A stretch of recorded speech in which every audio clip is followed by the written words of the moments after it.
오늘 함께 은혜 받을 하나님의 말씀은 신약 성경 사도행전 2장 1절로 4절까지 기록되어 있는 말씀.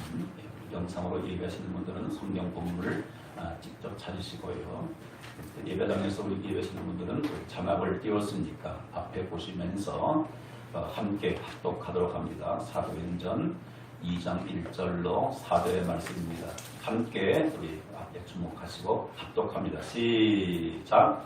오순절 날이 이미 이르매 그들이 다같이 한 곳에 모였더니 호련히 하늘로부터 급하고 강한 바람 같은 소리가 있어 그들이 앉은 온 집에 가득하며 마치 불의 햇처럼 갈라지는 것들이 그들에게 보여 각 사람 위에 하나씩 임하여 있더니 그들이 다 성령의 충만함을 받고 성령이 말하게 하심을 따라 다른 언어들로 말하기를 시작하니라.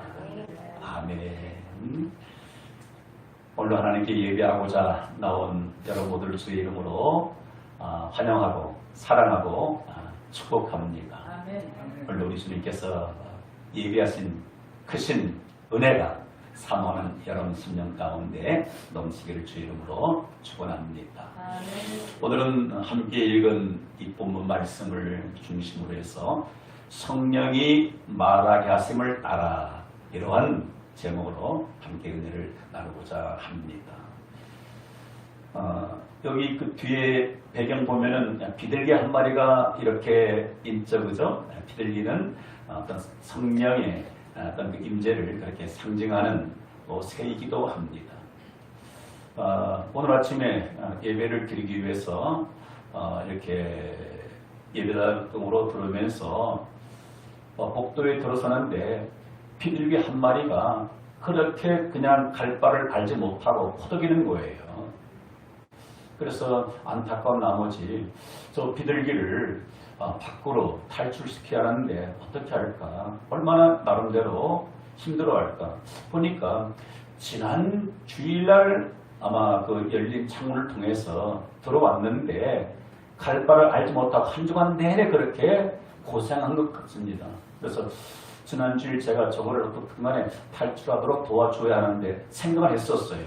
그런데 마음이 예배 시간이 임박하다 보니까 거기에 신경 쓸 겨를이 없었습니다.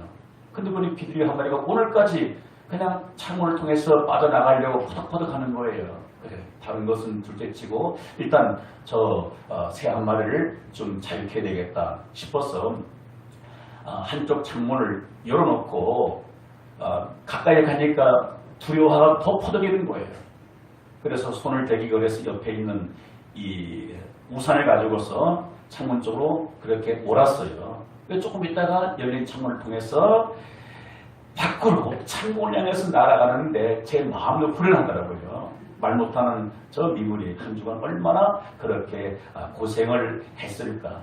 그러면서 그 비둘기는 창문을 통해서 그 창문을 나르면서 사람이라면 야 살았다. 나사히 얻었네. 해방이다. 그렇게 외치면서 푸른 창공을 나르지 않았나 싶어져요.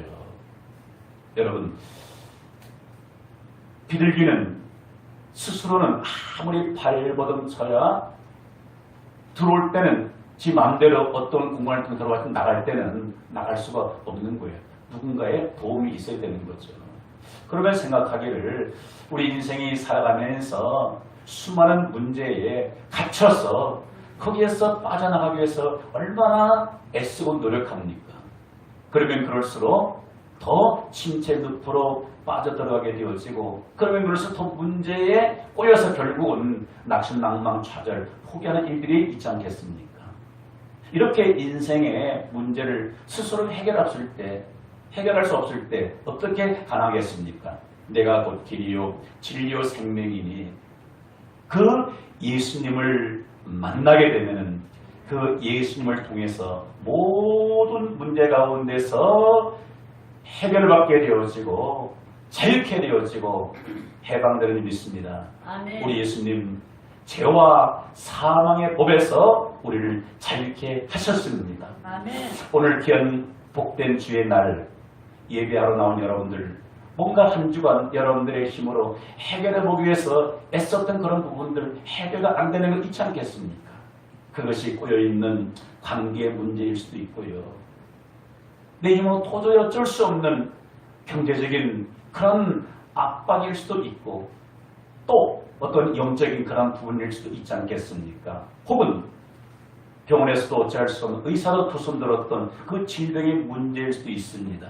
그러나 어떤 문제를 가지고서 오늘 저 앞에 나왔든지 오늘 예수님을 만나게 됨으로 말미암아 그 문제 가운데서 오늘 자유케 되는 해방의 역사의 길을 주 예수 이름으로 축원합니다. 여러분, 우리가 세상을 살아가면서 수많은 사람들과 인간관계를 맺으면서 살아가고 있는데, 그 중에서 이름만 아는 사람들도 있고, 그리고 이름은 모르는데 얼굴로만 아는 분들이 있습니다. 또 어떤 경우에는 이름도 알고 얼굴도 알죠. 저도 어느 몸에 가면은 얼굴은 아는 것 같은데 이름이 잘 생각나지 않을 때가 있어요. 어떤 경우에는 이름은 들어본 것 같은데 얼굴이 생각이 안 나요. 여러분, 이것은 그 사람을 진정으로 안다라고 말할 수가 없죠. 그래도 안다고 하면은 이름, 얼굴 알아야 되겠죠. 그런데 이름과 얼굴만 알았다고 그에 대해서 다 아는 것이겠는가? 그것은 사실 이름과 얼굴 아는 것 그 10분의 1 정도밖에 알 수가 없는 거죠. 그러면 그 사람 어떻게 할 수 있습니까? 그런 말이 있죠. 열길 속 물속은 알아도 한자도 되지 않는 사람의 마음속은 알 수 없다고 합니다. 어쩌면은요, 부부가 만나서 함께 한평생을 살면서도 여전히 그 남편에 대해서, 아내에 대해서 모르고 세상을 떠날 수도 있습니다. 그래, 도대체 저 사람 알다가도 모르겠어. 어떤 사람인가? 그런 것 때문에 고민하는 분들 있지 않겠습니까? 여러분, 배우자뿐만 아니라 심지어는요, 내 뱃속에서 나온 자식에 대해서 여러분들 다 잘 압니까? 나의 이세에 대해서 내 피를 이어갖고 세상에 태어난 그 자녀에 대해서 다 압니까? 저 같은 경우도요, 내 자녀에 대해서 아는 것 많습니다. 그런데 모르는 것들도 많이 있는 것 같아요. 도대체 쟤는 어떤 생각을 가지고 사는가? 여러분, 그보다 더 놀라운 것은 배우자에 대해서, 자식에 대해 뿐만 아니라 내가 나 자신에 대해서도 잘 알지 못한다는 거예요. 그래서 도대체 내가 왜 이럴고, 도대체 내가 누구야? 그것 때문에 고민하는 경우들도 많습니다. 여러분, 나에 대해서, 모두에 대해서 명확하게 100% 다 잘 알고 계시는 분은 누굴까요? 바로 우리 하나님이십니다.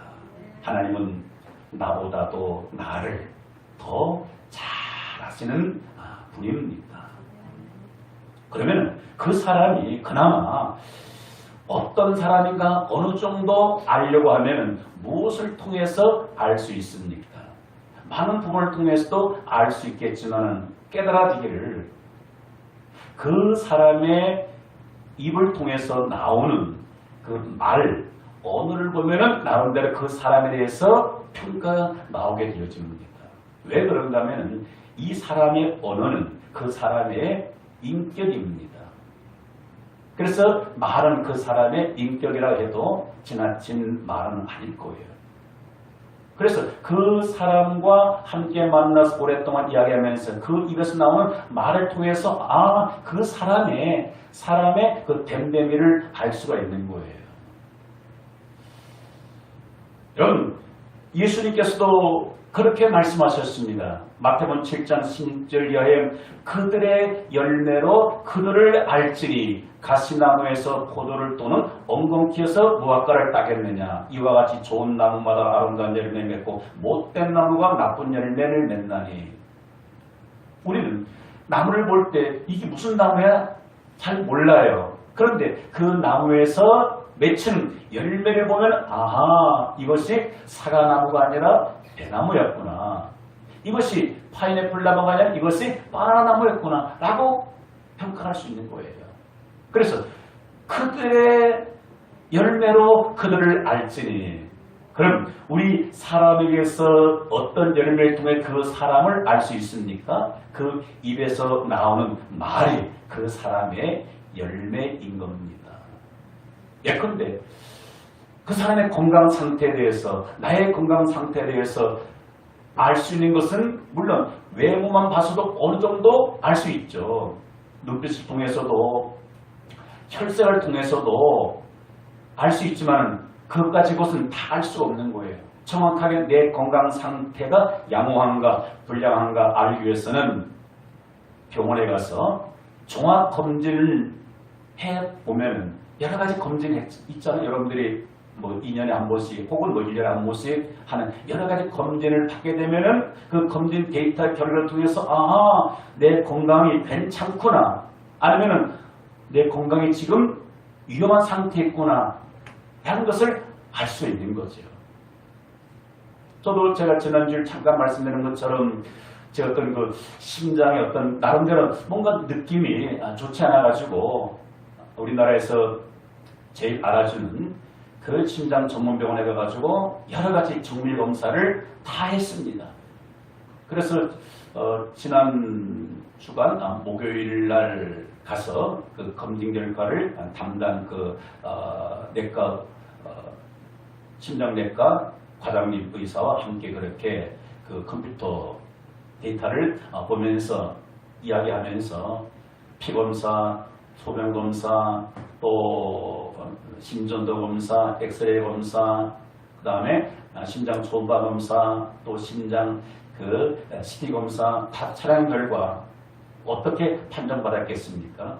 그 담당 선생님이 한국에서 정말 최고 권위 있는 그 의사가 당신 심장 아무 이상 없습니다.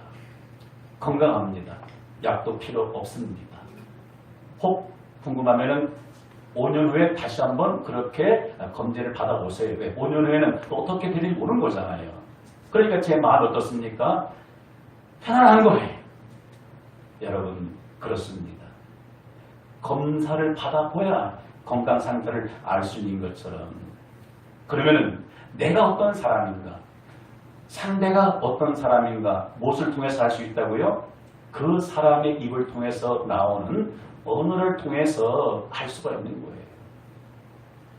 그러면은 우리는 예수 그리스도를 믿는 크리스찬 성도이잖아요. 그럼 성령이 우리가 충만한 그리스도인의 입에서 나오는 그 말을 통해서 그가 어떤 성도인가, 정말로 진짜 성도인가, 정말로 늘 성령의 인도를 받고 성령 충만한 성도인가 아닌가를 알 수가 있습니다. 무엇을 통해서 알 수 있다고요?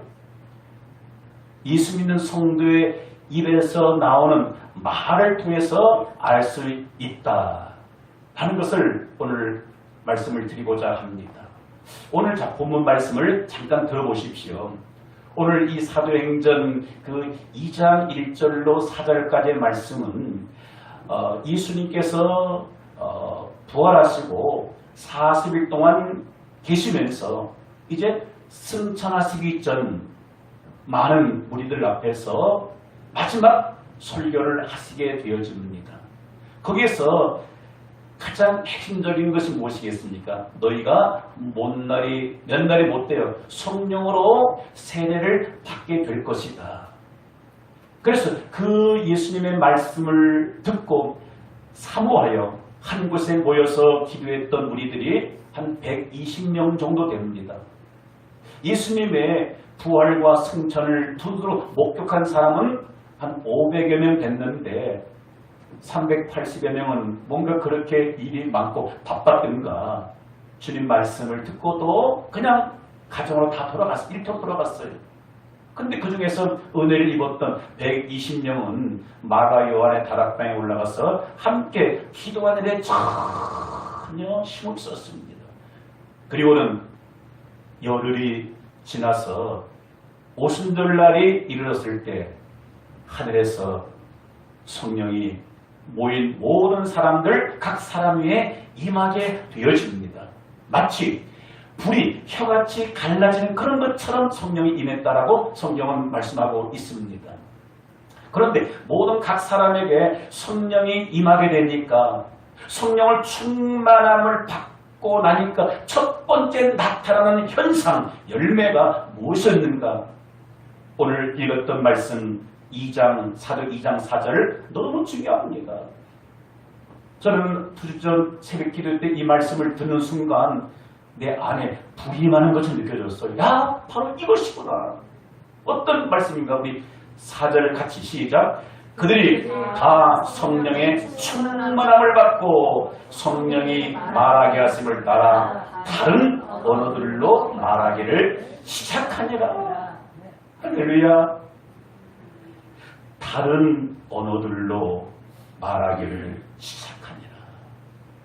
예전에 사용했던 언어, 말이 아니라 색다른 다른 언어를 사용했다는 것입니다. 무엇이마니까? 성령의 충만함을 받으니까 성령께서 그 각 사람들의 마음, 인격을 사로잡아요. 그리고는 성령이 그 사람들의 인격을 사로잡으니까 그 입에서 나가는 말이 예전에 했던 말이 아니라 180도 다른 말을 사용하게 되어져요. 여러분, 이 다른 언어가 어떤 언어입니까? 오늘 성경에 보니까 다른 언어들로 기도하기를 시작했다라고 말씀하지 않아요. 못하기를, 말하기를 시작하니라. 물론 여기서 다른 언어를 소위 많은 사람들이 뜨겁게 통성 기도할 때, 개인 기도할 때 깊은 방언 기도, 그것 의미합니다. 그것을 제가 부인하는 것은 아닙니다. 맞습니다. 방언 기도 맞아요. 근데 제가 색다르게 오늘 깨닫게 된 것은 그 방언 기도 차원을 넘어서 다른 말을 하기를 시작합니다. 그러면 보십시오. 성령 충만한 그리스도인의 입에서는 첫 번째로 어떤 언어가 나와야 합니까? 예전에 사용했던 언어가 아니라 다른 언어, 새 방언이 나와야 합니다. 그럼 이 다른 언어는 무엇이겠습니까? 성령 충만 받기 이전에는, 내가 온전한 그리스도인이 되기 이전에는 내 입에서 나가는 언어가 나 중심적인 말만 했습니다. 내 욕심만 치우는 말을 했는데 듣는 모든 사람들이 다 실망을 하고 상처를 입고 부담을 안아요. 오히려 그 말을 듣고 나와 가까워지는 것이 아니라 점점 멀어집니다.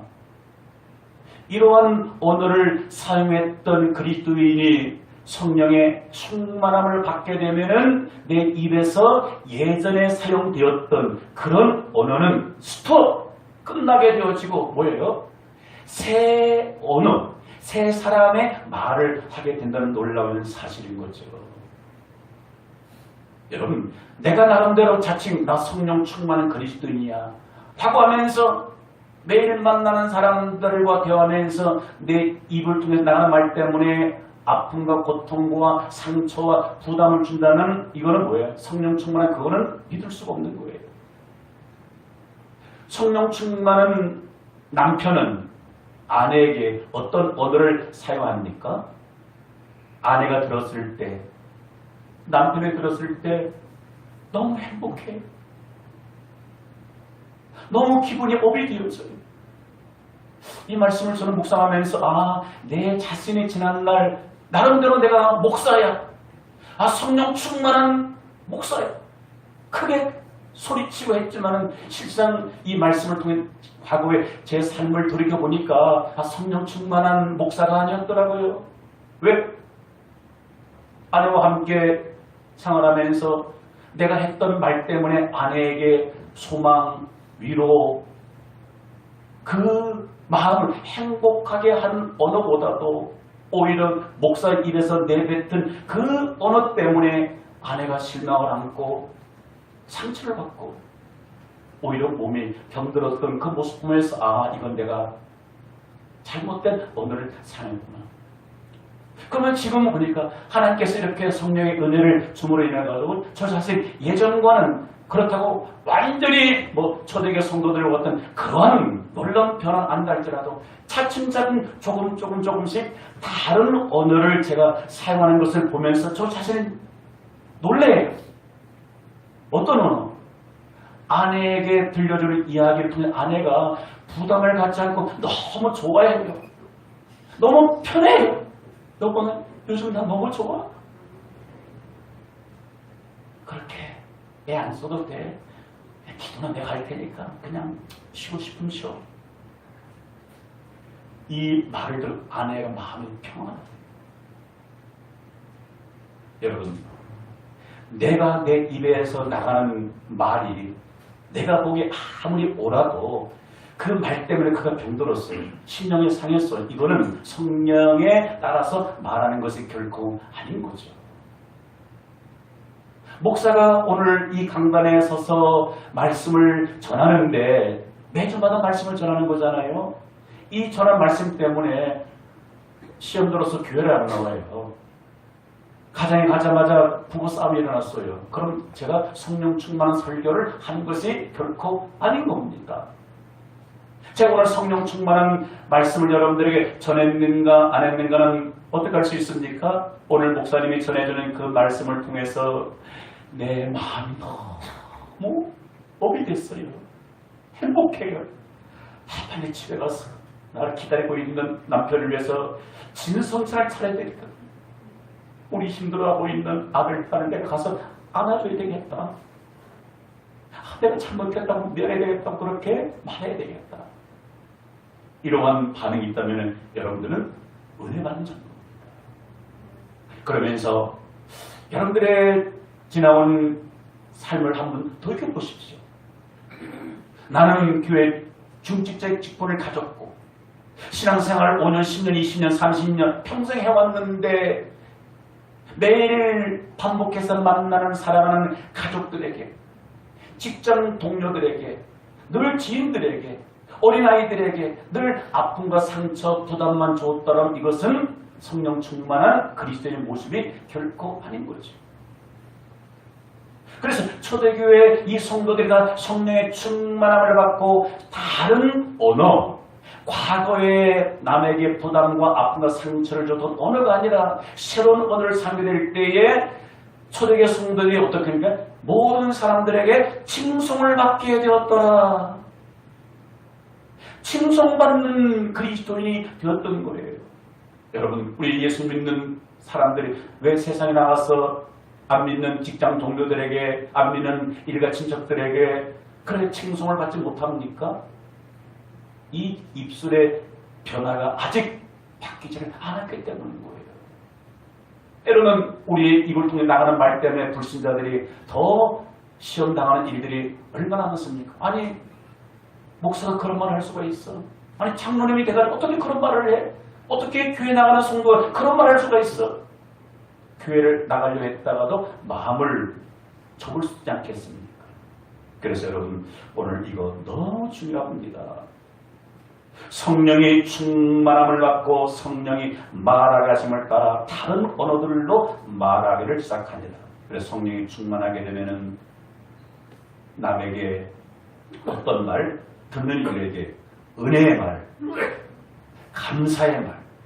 그래서 우리가 잘 알고 있는 잠언 18장 20절 21절에서 이렇게 말씀해주고 있죠. 사람은 입에서 나오는 열매로 말미암아 배가 부르게 되나니 곧 그의 입술에서 나오는 것으로 말미암아 만족하게 되느니라. 죽고 사는 것이 혀의 힘에 달렸나니. 우리 성령 충만한 그리스도인의 입에서 나오는 말은 사람을 죽이는 말을 해서는 아니 되는 거예요. 살리는 말. 그가 들었을 때 너무 만족해요. 만족하는 뭡니까? 너무 즐거운 거예요. 만족한 겁니다. 이런 입술에 변화가 있기를 주 예수 이름으로 축복합니다. 두 번째로 성령 충만을 받게 되어지고 성령이 내 전 인격을 사로잡게 되면 내 입술에서 어떤 다른 말을 사용하게 될까요? 예전에는 입이 바뀌기 전에는 성령 충만하기 전에는 나 자랑, 자기 자랑 이것만 거품을 물어요. 내가 좋아하는 것 그것만 자랑합니다. 내가 이런 사람이야. 내가 열심히 노력한 내 스펙이 빵빵해. 더 나가서 그래 우리 남편이 1년 연봉이 얼마고 우리 남편 직장이 대단하고 우리 딸, 우리 아들이 뭐 인류 대학을 나와서 지금 어떤 회사에 취업해가지고 매달 얼마씩 받고 연봉이 뭐 1억이고 2억이고 내 아는 사람이 이렇고 저렇고 이것만은 자랑해요.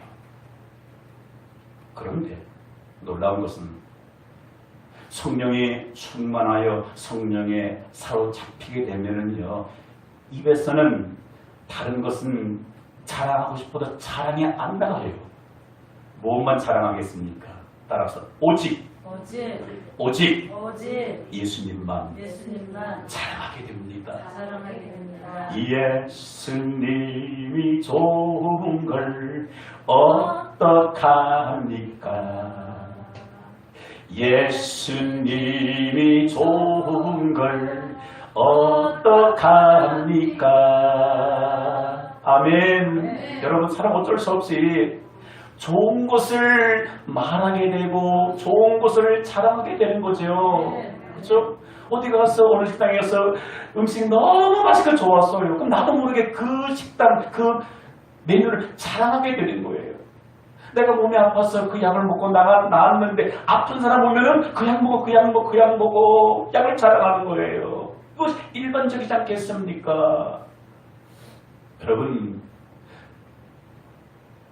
하나님의 영에 사로잡힌 성령 충만한 그리스도인은 다른 것 자랑이 1순위가 아닌 오직 1순위는 뭡니까?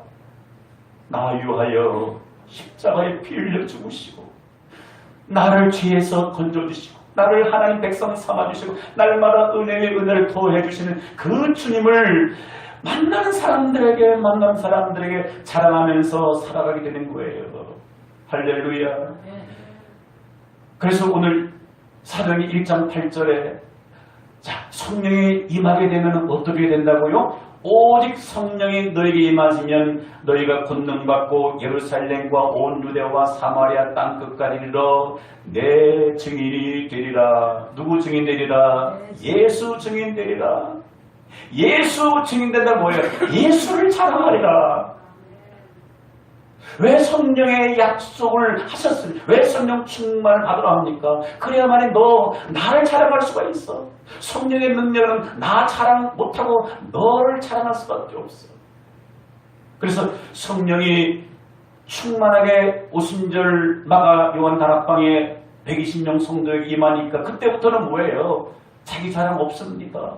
자식 자랑 없어요. 돈 자랑 없습니다. 건강 자랑 없습니다. 명예 자랑 없습니다. 부모 자랑 없습니다. 세상과 나는 간 곳 없고 구속한 주만 보이도다. 이것이 나의 간증이요 이것이 나의 찬송일세. 나 사는 동안 끊임없이 구주를 찬송하리. 아멘. 예수님을 통해서 받은 은혜가 많은데 어떻게 예수님을 자랑 안 하고 하루 살아갈 수 있냐고요. 사람 만나면 입이 근질근질해가지고 견딜 수가 없어요. 예수를 자랑하고 싶어서. 내가 죄인이었는데 내가 이 문제를 고생하고 있었는데 이 질병으로 내가 사형송을 받았는데 예수님이 내 질병을 고쳐주셨고 내 죄를 다 용서해 주셨고 그 누구도 해결할 수 없는 그 문제를 주님이 해결해 주셨기 때문에 입만 열면 예수님이 나를 구원해 주셨습니다. 예수님 내 기도를 들어주셨습니다. 예수님 우리 남편을 변화시켜 주셨습니다. 예수님이 나에게 일어나게 주셨습니다. 예수를 찾아가게 되는 거예요. 여러분, 그래서 이 마가 요한의 다락방에 모여있던 예수님의 제자들을 포함한 120여 명의 성도들, 초대교회 성도들 성령 충만한 그때부터 나가자마자 한 일이 뭐겠습니까? 예수님 자랑 외에는 아무것도 자랑하지를 않습니다. 심지어 사도 바울은 갈라디아 교회 편지 쓰면서 이렇게 고백하고 있습니다. 우리 갈라디 6장 14절 같이 한번 읽어볼까요? 시작. 그러나 내게는 우리 주 예수 그리스도의 십자가 외에 결코 자랑할 것이 없으니 그리스도로 말미암아 세상의 나를 대하여 십자가에 못 박히고 내가 또한 세상을 대하여 그러하니라. 아멘. 주 예수 그리스도의 십자가 외에 결코 자랑할 것이 없으니. 여러분, 예수님 말고 여러분 자랑할 게 얼마나 많습니까? 자랑하지 말라는 것이 아니에요. 1순위 자랑에 무엇이 되어야 합니까? 예수가. 여러분, 자식 공부 잘하면 자랑할 수 있지. 그게 죄입니까? 남편이 나를 너무나 사랑해, 너무 좋아해요. 남편이 자랑할 수 있지. 그게 나쁜 겁니까? 그런데 남편에게 받은 은혜보다도 자식에게 받은 사랑보다도 주님께 받은 사랑은 더 크잖아요. 근데 예수님 자랑 안 하고 남편 자랑하고 자식 자랑하고 돈 자랑하면은 주님 인격자인데 우리 안에 오셨는데 그 주님 잘한다 박수 치겠습니까? 야, 내가 너에게 2순위 3순위냐? 인격인데 서운해하지 않겠습니까? 예수님은 우리의 전부입니다. 그래서 예수님을 우리가 사랑할 때 예수님 너무너무 기뻐하셔서 우리 심령 가운데 이 희락, 기쁨과 즐거움을 충만하게 넣어주셔서 매일같이 찬송하지 않고서는 춤추지 않고서는 살아갈 수가 없게 되는 거예요. 그러면서 주님께서 저에게 이러한 은혜를 허락해 주셔서 만나는 사람들에게 자랑할 것이 있지만은 그것은 자랑하지 않고 그 상대를 만나고 만약에 10초를 스쳐한다 하자 1분을 같이 하게 한다 하자 다른 건 말 안 해요. 예수님이 우리 죄 때문에 십자가 못 박혀 죽으시고 돌아가셨습니다. 당신도 그 예수 믿으면 죄 사함 받고 천국 갈 수 있습니다. 이거 자랑하게 되죠. 그러다 보니까 주님이 그걸 기뻐하셔서 내 마음 가운데 기쁨과 즐거움을 허락해 주십니다. 그래서 성령 충만했던 사도 바울, 베드로, 요한, 제자들, 초대교회 성도들, 흩어진 사람들이 어디를 가든지 무엇을 하든지 어떤 상황이든지 주 예수 그리스도 십자가 부활의 복음을 증거하여 날마다 하나님 나라가 확장된 줄 믿습니다. 날마다 성령 충만하여 예수님을 가장 자랑하는 여러분 되길 주 이름으로 축원합니다. 그리고 마지막 세 번째로 성령 충만하여 성령께 내 인격이 사로잡히게 되면 어떤 다른 언어를 사용하게 될까요? 따라합시다. 성령 충만하면 모든 사람과 소통하는 언어를 사용하게 됩니다. 여러분 때로는요 한국 사람끼리 한국말 하면서도 소통이 안 되는 경우 호도합니다. 여러분 부부가 물론 요즘은 국제 결혼이 있어가지고 한국 사람 미국 사람 만나서 그렇게 살 수 있습니다. 근데 남편은 한국 사람이고 아내는 미국 사람이에요. 근데 남편이 영어를 못해요. 그럼 뭡니까? 이 소통이 어려워요. 그죠? 소통을 하기 위해서는 어떻겠습니까? 상대방의 언어를 내가 훈련을 통해서 연습을 통해서 배워야 합니다. 그러면 외국인의 아내 남편이라도 살아가는 불편함이 없이 소통할 수가 있는 겁니다. 그런데 안타까운 것은 뭐겠습니까? 같은 언어를 사용하면서 같은 문화권 속에 살아가면서 한 교회를 다니면서도요, 서로 말이 통하지 않는 경우들이 있겠다 없겠다? 있다는 겁니다. 적겠다 많겠다? 많다는 겁니다. 여러분, 왜 지인끼리, 왜 자식하고, 왜 남편과 아내가 다툽니까? 말이 통하지 않기 때문입니다. 이 말은 뭐예요? 아내가 일본말을 쓰기 때문입니까? 중국말을 쓰기 때문에 알아듣지 못하는 겁니까? 아니, 소통의 언어를 사용하지 않기 때문인 거예요. 그런데 성령이 충만하게 되면은 성령께서는 내 입을 통해서 어떻게 합니까? 그 사람과 소통할 수 있는 대화를 하게 되는, 소통에는 뭡니까? 내 입장에서 말하는 것이 아니라 상대방의 입장에서 말하다 보니까 귀에 들려져요. 들려지는 거예요. 여러분, 오늘 이 본문 잘 보시기 바랍니다. 즉, 오순절날이 되었을 때 세계 각지 흩어져 있던 여러 사람들이 오늘 예루살렘에 모였습니다. 오순절을 그렇게 지키기 위해서 세계 흩어져 있는 많은 사람들이 예루살렘에 모였는데 이들이 뭘 보고 놀라는가 하면은 오늘 사도행 2장 7절 8절 보니까 다 놀라 신기하게 여겨. 무엇에 놀라고 신기하게 여겼다는 겁니까? 지금 성령 충만받았던 이 120명 이들 뭐예요? 예루살렘 도시 사람들이 아니에요. 갈릴리 시골 사람들. 아니, 저 시골 사람들, 갈릴리 사람들 아니냐? 근데 갈릴리 사람들이 입에서 나오는 그 말이 듣고 보니까 다 귀에 들려지는 거예요. 그래서 다 놀라 신기하게 여기는데 보라, 이 말하는 사람들이 다 갈릴리 사람이 아니냐?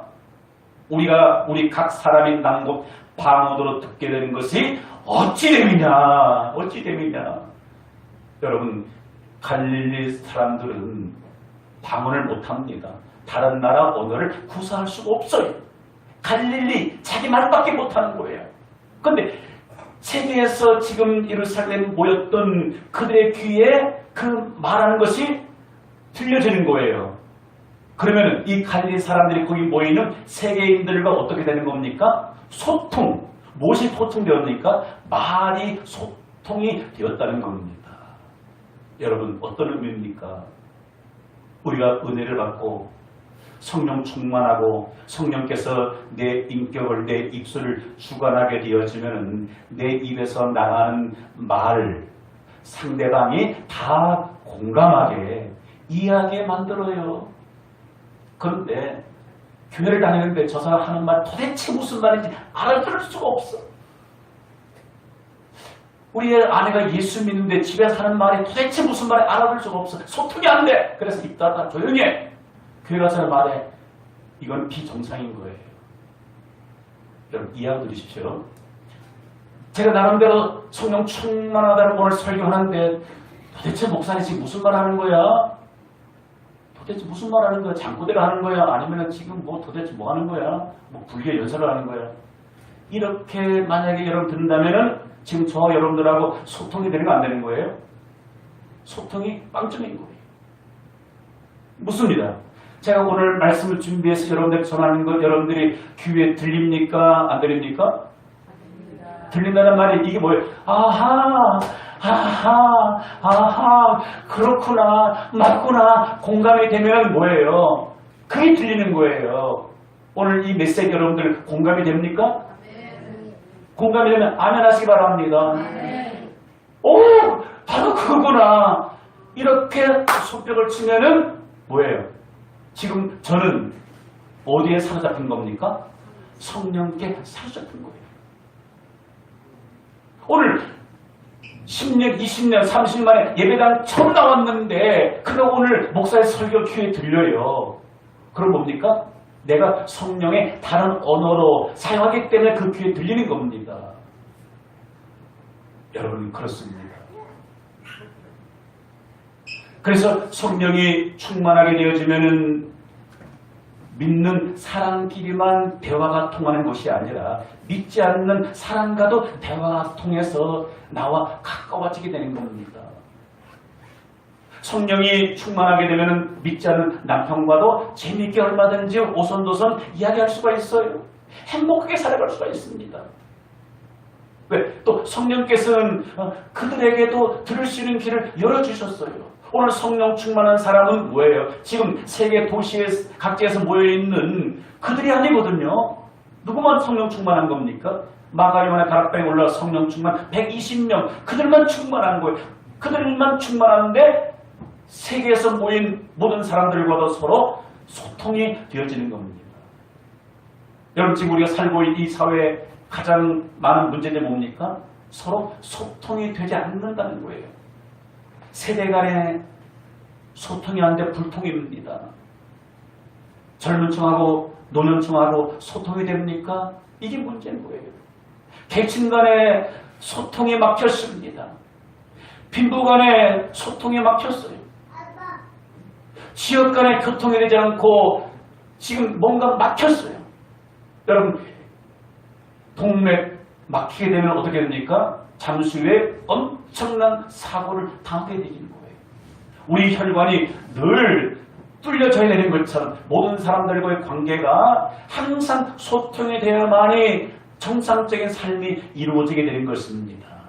그러니까 내가 다른 그 어떤 것보다도 성령 충만해야만이 나 자신과도 소통이 되어지고 내가 나를 이해하게 되어져요.